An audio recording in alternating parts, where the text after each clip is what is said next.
that's the idea. If you are a socialist, you need to be social. A lot of the stuff that we're talking about here, not even related to socialism, okay? But we don't work necessarily within party politics. Do you think dialogue with conservatives or moderates is constructive? I think that.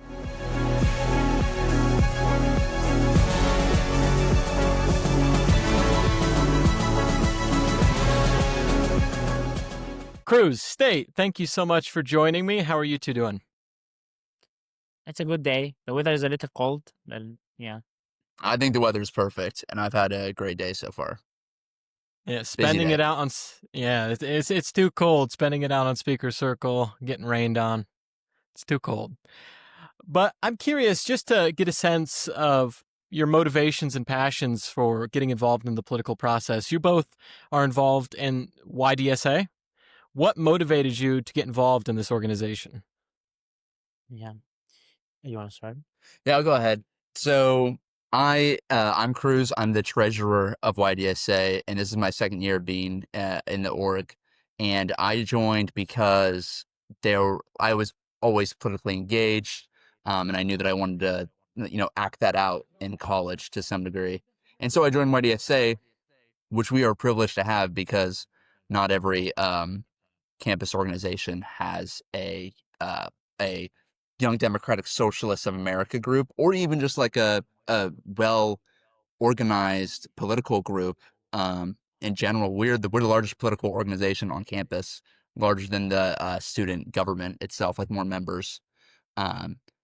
So when I got there, I was shocked to see like the amount of things that were going on and the thriving community, which has grown actually in the time that I've been here.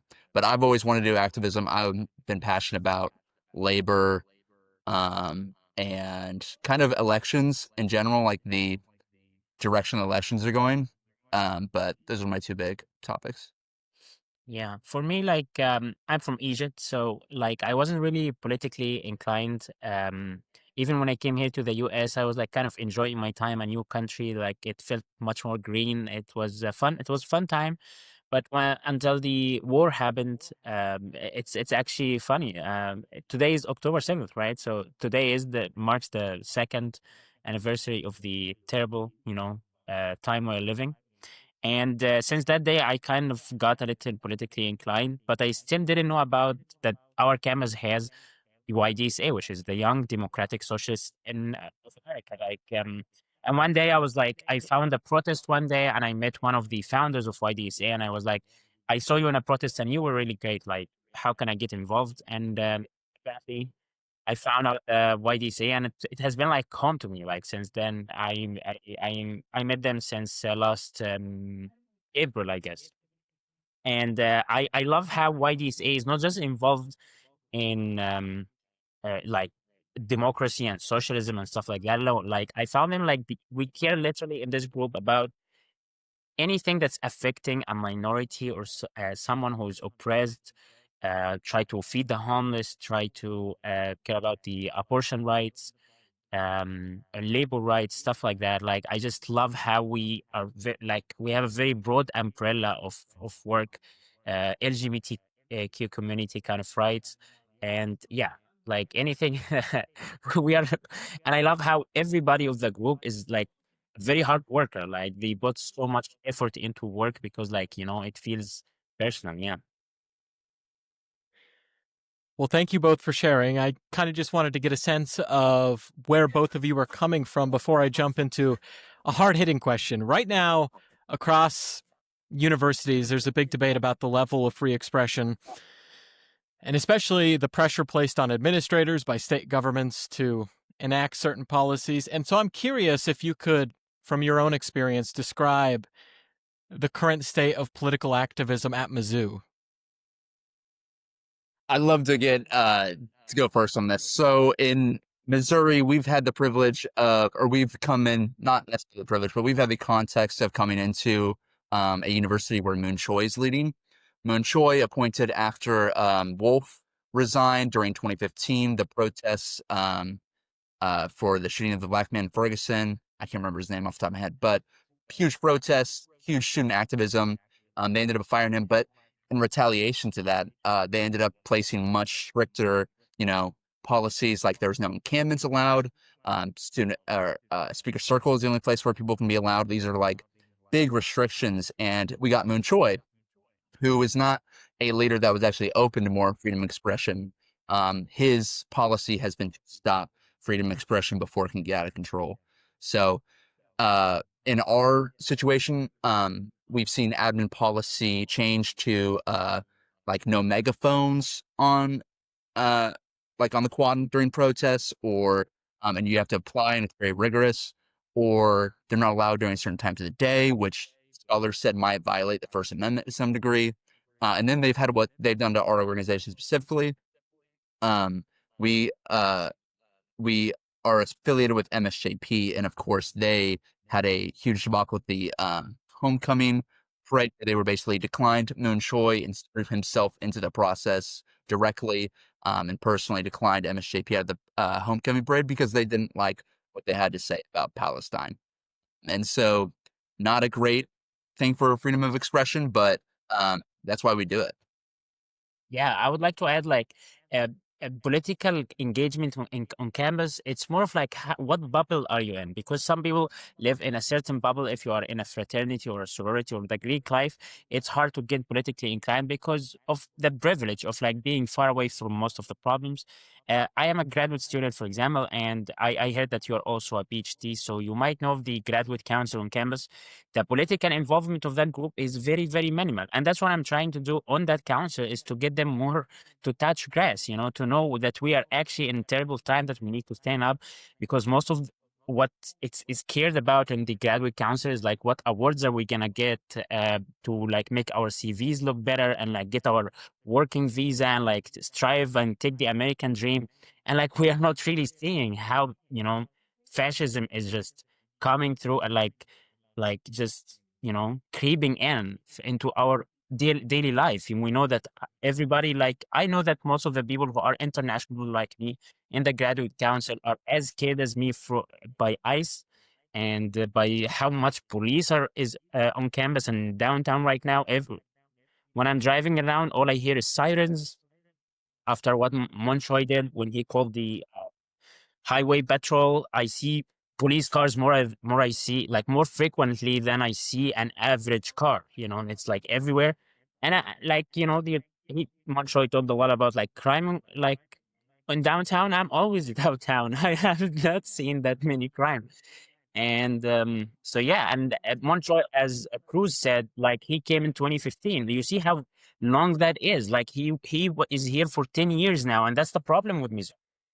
Like students don't really get to say what president do we get, like, and how long should he stay. It sounds like an autocracy, or like like he's a totalitarian. He's sitting until the governor says that's it for him, and the governor is a red person. He's like a Republican.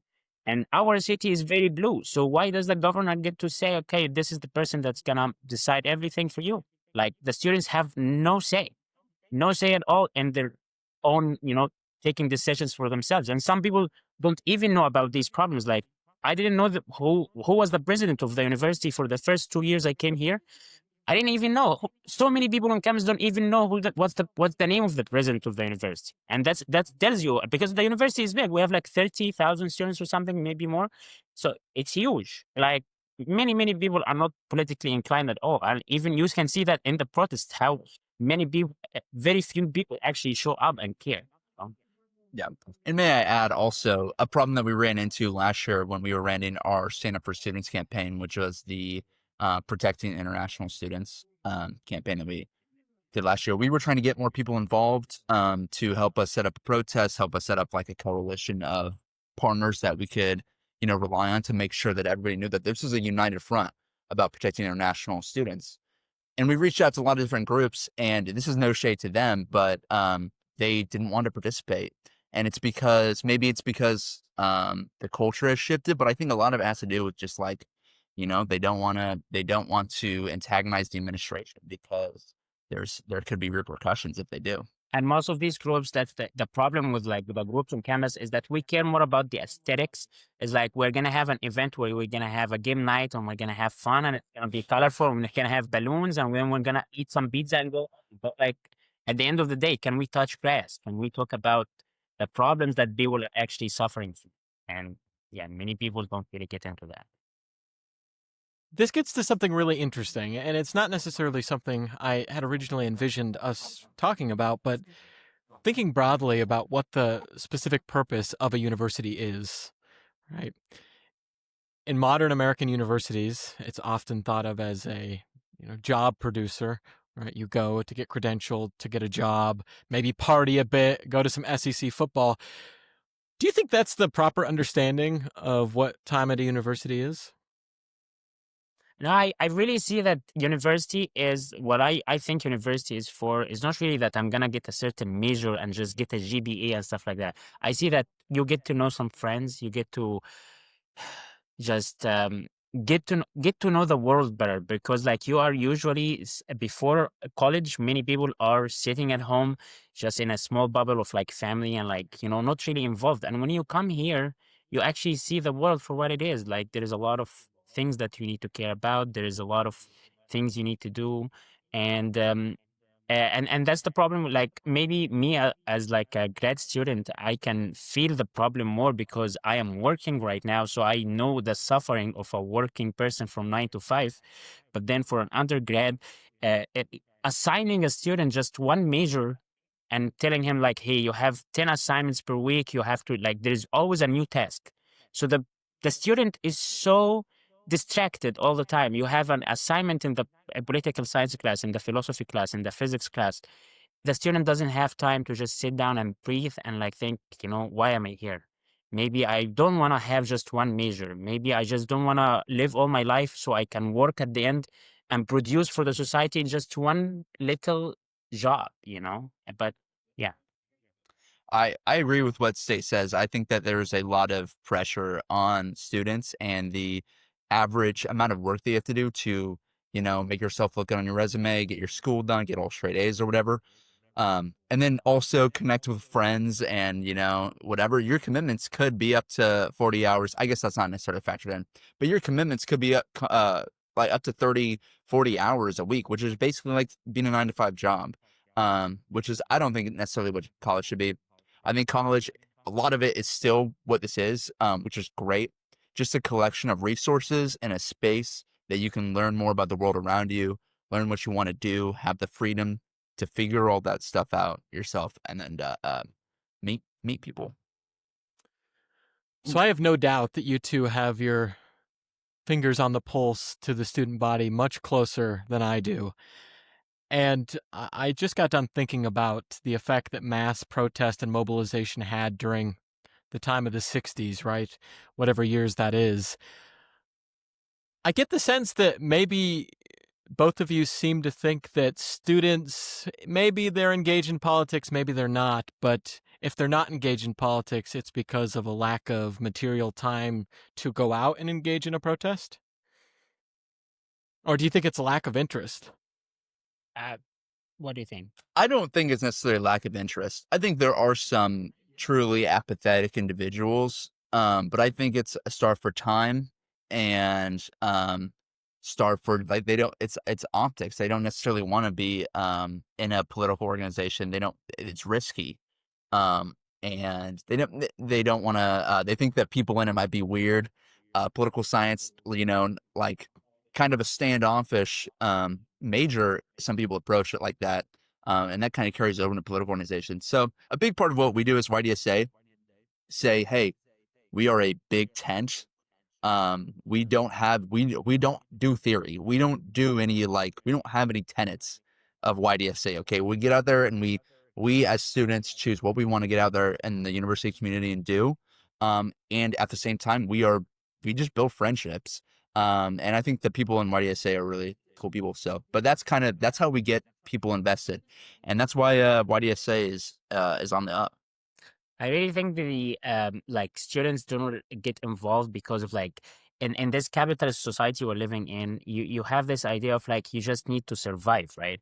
Like if you're gonna speak against Montjoy, your family and like even yourself, you would be very scared. Like, am I gonna succeed after I graduate? Will I find a job? And this idea of like, if you don't find a job in this world, you will kind of, die of hunger.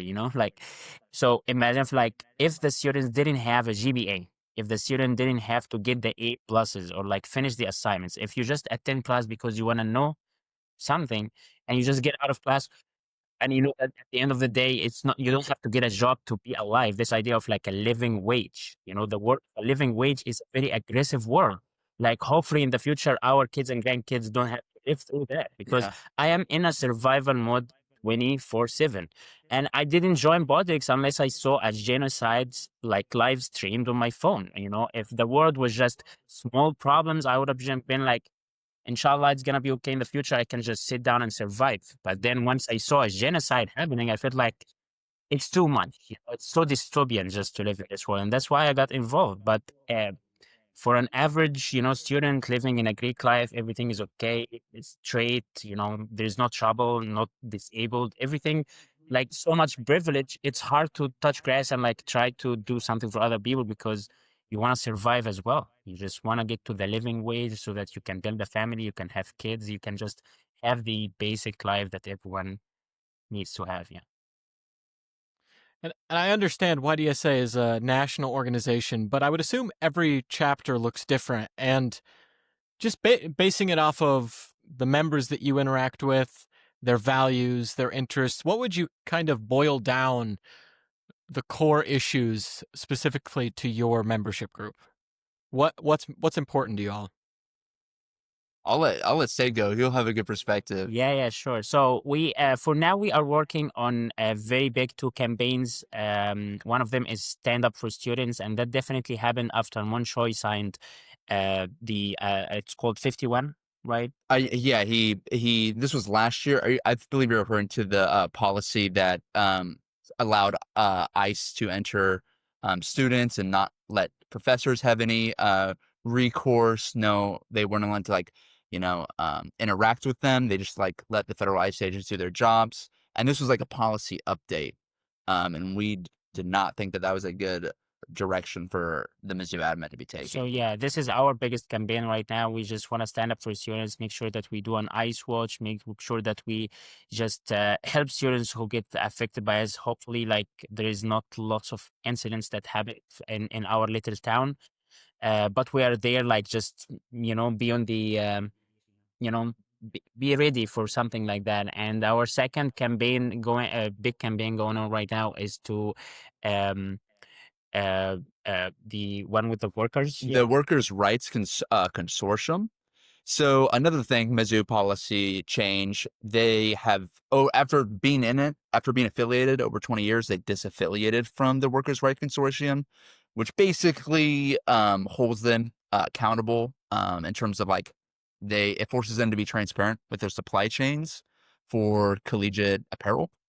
And this happened after Mizzou got exposed somewhere that they were sourcing their clothing last year from Nike in Thailand. They just didn't pay their workers like millions and millions of dollars in wages. They just didn't pay them.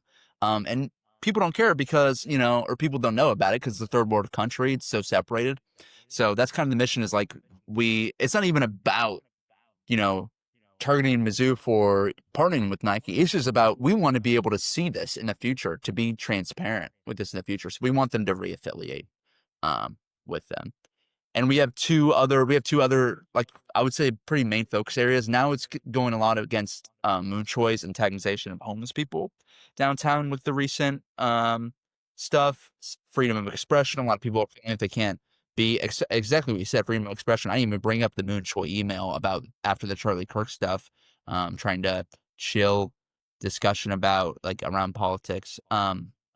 And also like, yeah, just helping the homeless out. Yeah, like in his email, he took like one incident downtown of like somebody who shot a student, which was a very sad thing and like terrific incident. But he took this one incident, isolated incident, and he made it, and he added in his email loitering. I don't know how loitering has anything to do with this type of violence. Like a homeless person in the street just asking you for food and for money. That's not something to be worried about. Or you think maybe people are not gonna join Mizzou because there is a lot of homeless people. There's a lot of homeless people across the U.S. And the winter is coming, as I said. Today is cold, and like I feel bad. Like these people, many of them sleep out there in the street in the cold, and like it's just, as a decent human being, I can't sit down and like see the president of my university just like calling the police on homeless people. It's just Yeah. And aside from these specific campaigns, you asked about like our specific like principles and tenets. I think what you're hearing is just Mizzou focused issues. That's our biggest thing. Mizzou and Columbia focused issues, and we want to protect workers. Want to make sure they get a better, they get a fair shake. And for lack of a better, that's like politicians speak, they get a fair shake.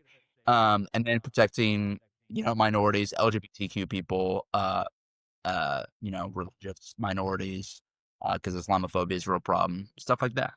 Yeah, and as you said, like YDSA is a national thing, and we have so many chapters across the US, and that's the very important thing is that every chapter has to care about their own town. Like I can't help the people in Gaza, for example, but what I can do is to feed the homeless people in my town. So, and the US is pretty huge. Like Missouri alone is as big as my country, Egypt. So it's like, so it is very important for a group like us on a campus like Mizzou, and like in a big town like Columbia, and like in a big state like Missouri, is to care about the state issues, because each state is different. And yeah, we gotta take care of our own, uh, little state that we are living in.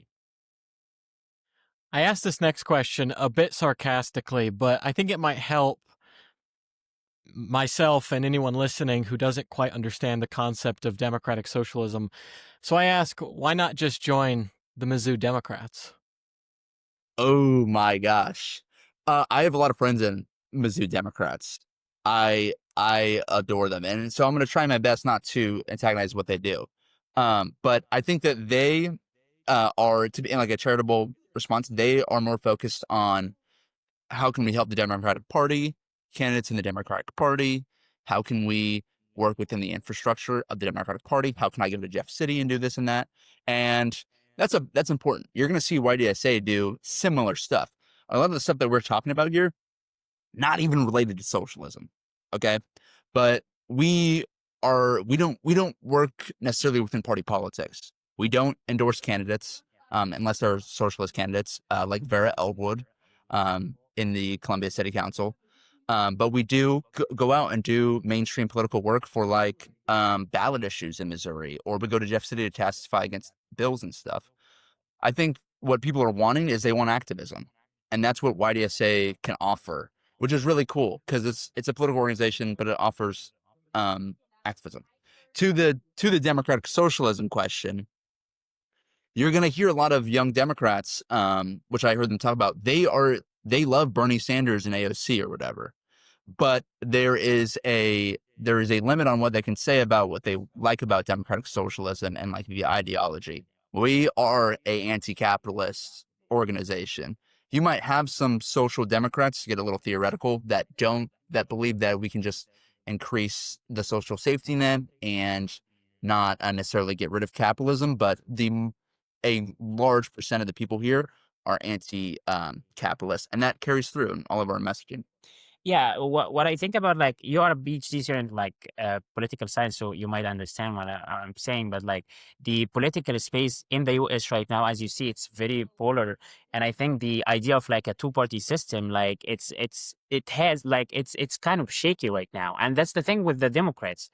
I really believe that the Democrats themselves need at some point to realize that if they are not gonna just change the name of their own party to Democratic Socialists at some point, I don't think they are gonna succeed again. The idea of like Democrats are basically liberal people, like intellectuals who like, just hate the right wing and stuff like that, very polar from the right wing.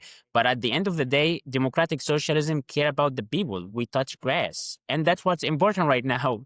If they don't touch grass enough and know that, being a centrist at some point is not going to help against fascism when you have a side that is so fascist and so hateful against like immigrants and like xenophobic and stuff like that, and against gay people and stuff like that. Like you can't go there with like, so we can make a small policy to just, handle the situation. No, like you have to move a little bit to the left. And I'm telling you, like as you can see, Zohran Mamdani is coming for the Democratic Party. He's a Democratic Socialist. There is another person in Minnesota. His name is Omar. Yeah. And there is another person coming up in South Carolina as well.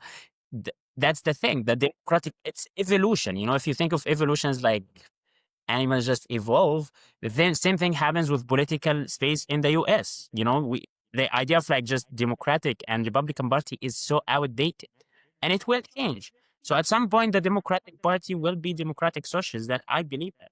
Like it will just happen at some point. It's a matter of when. You know, because I No, don't see the Democrats winning really another election after Trump coming twice. I don't think the Democrats have they are not reliable enough to actually win another election. Like, look at the last two candidates. Joe Biden is like almost dead. And like, Kamala Harris couldn't even couldn't even get a good voting kind of like opposition against Trump. Trump like won with a slide. So we need a big change. I don't think the Democrats are doing a great job. Now, of course, I appreciate both your answers on that, and I didn't ask that question to necessarily disparage members of any Democratic organization. I just thought it was a helpful tactic to get at the difference between what you're doing and what, say, an organized Democrat or Republican group might be doing. But coming from not necessarily my perspective, I want to get your response to this argument that this concept of socialism, however it's understood, a lot of people make the argument that it will never be accepted in the United States, that the U.S. has too much of a individualistic culture to truly accept truly left-wing ideology. What would your response to that be?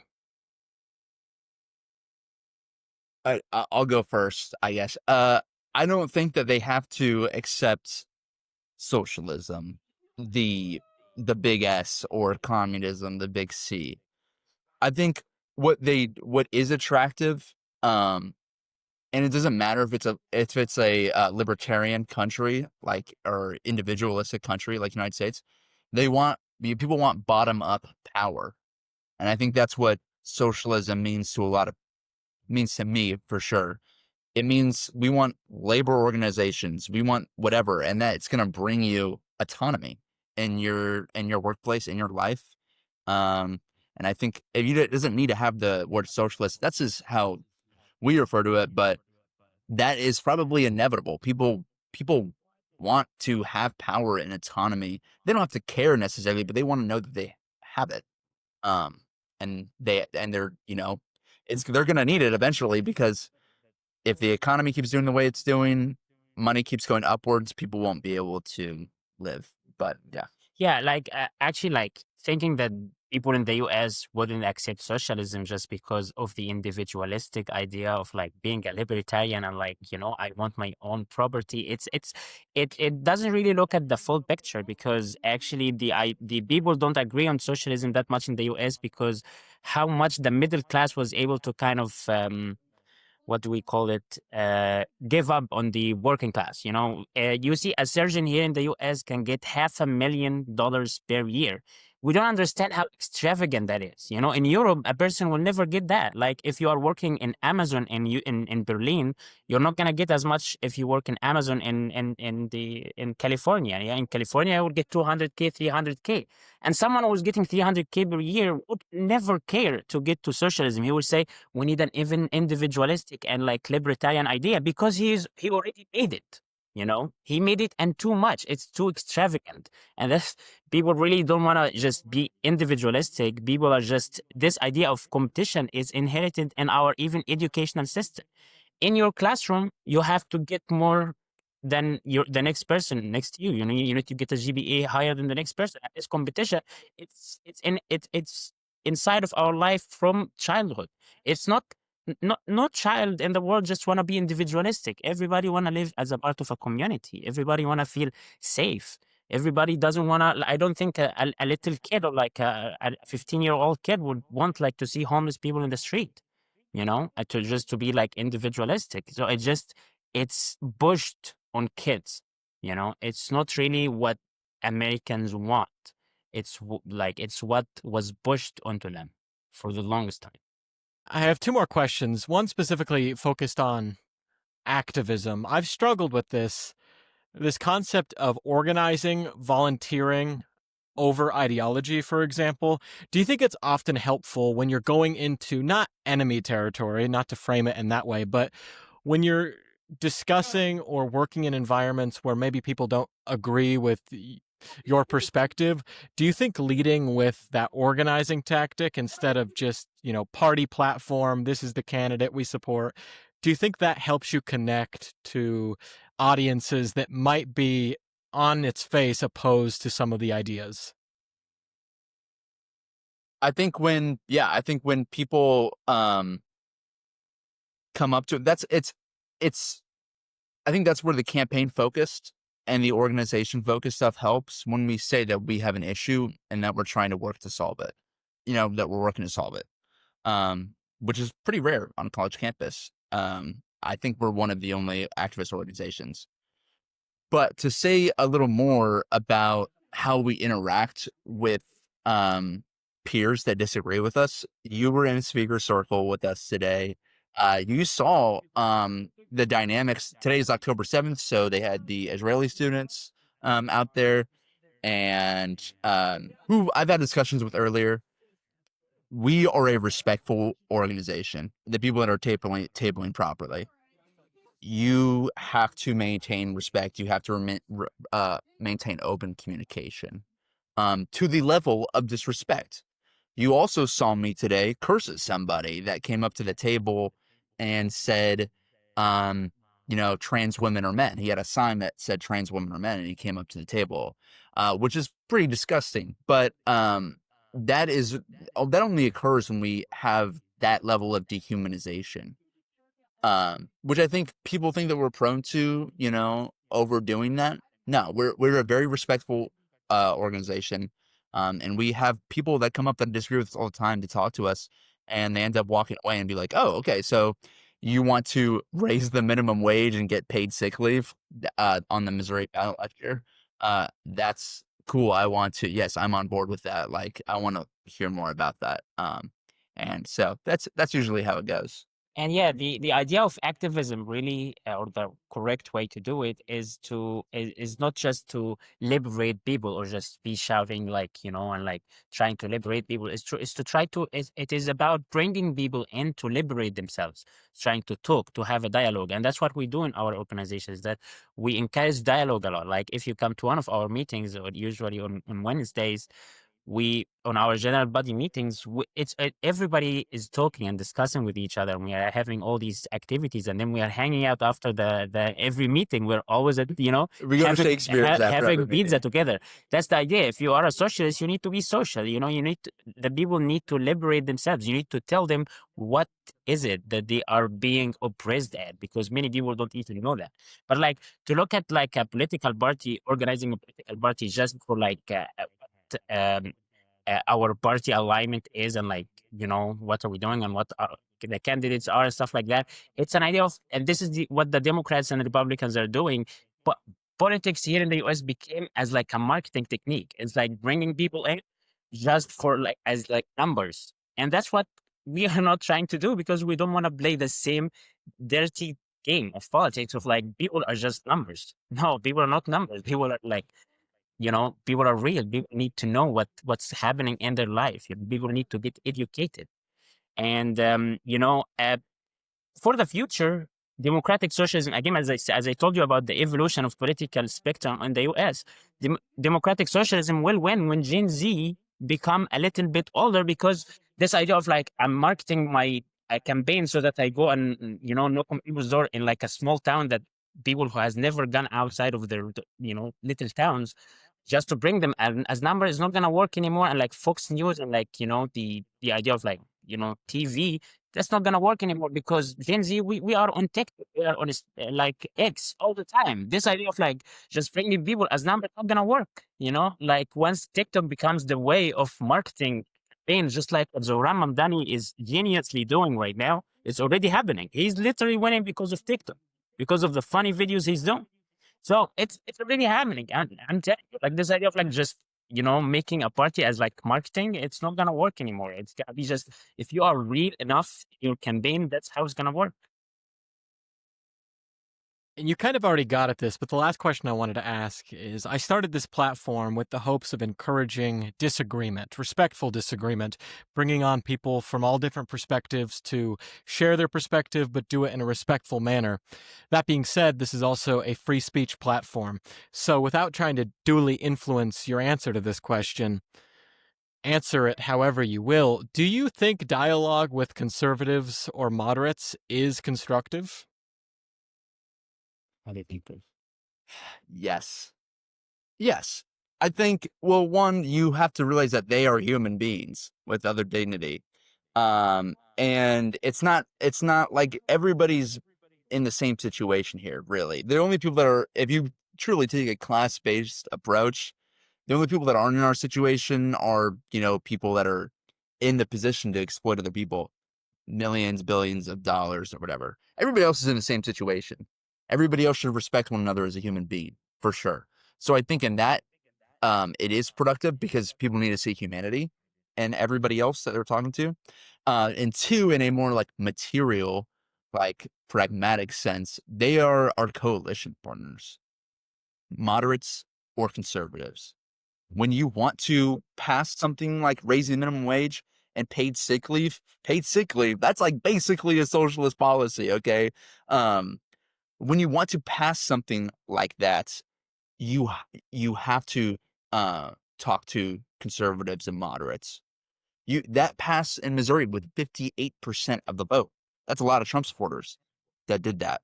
And so, yeah, it's 100% constructive because we need to build those works. What's not constructive is people that are already so dogmatic and their approaches, but also removed from the local, like from the environment, their world. So, for example, I was canvassing with for the to collect petition initiative, or sorry, to collect signatures for the redistricting initiative petition to try to get the Kansas City split districts reversed. And I was talking with this guy, and I love talking to people that disagree with me. He was conservative, but he kept on talking to me for like 20 minutes, which is a strategy that some people might do to like stop you from collecting signatures. But yeah, it's just so removed from your world. You need to talk about things that people care about. And that's why people talking about people about how much they get paid in their jobs and LGBT stuff, like they have trans friends. That's why it's important. You need to keep your political messaging and your discussion and what you're working towards on earth. That's why we don't talk about federal government issues that much, but you know what I mean? So that's what I would say. But it's very important to like make a distinction between dialogue and debate, because the idea of like debate that became a little bit a fetishized platform in the US right now, like Jubilee and like stuff like that, it's not really constructive. It's like watching an MMA fighting match. It's like watching the gladiators in the past. It's like people want to be entertained. It's like who's gonna win the dialogue? But the idea of a dialogue is like to ask questions to understand the other side. It's not like who's gonna win at the end. The point is not gonna end it so I can win. What are we winning here? We're not, Yeah. there is no one who's gonna win at the end of the day after we finish a dialogue and then go home and go 9 to 5 in the morning, both of us to work. We are both losers, at the end of the day. But the idea of dialoguing so you understand the other side. I love talking with right wing, just people who don't agree with me. I love dialoguing so I understand their perspectives. And when you understand as much as you can actually kind of get a full perspective, like or a full picture of the situation. I appreciate you both coming on, and this was a great conversation. Yeah, thank you, Daniel. Thank you so much.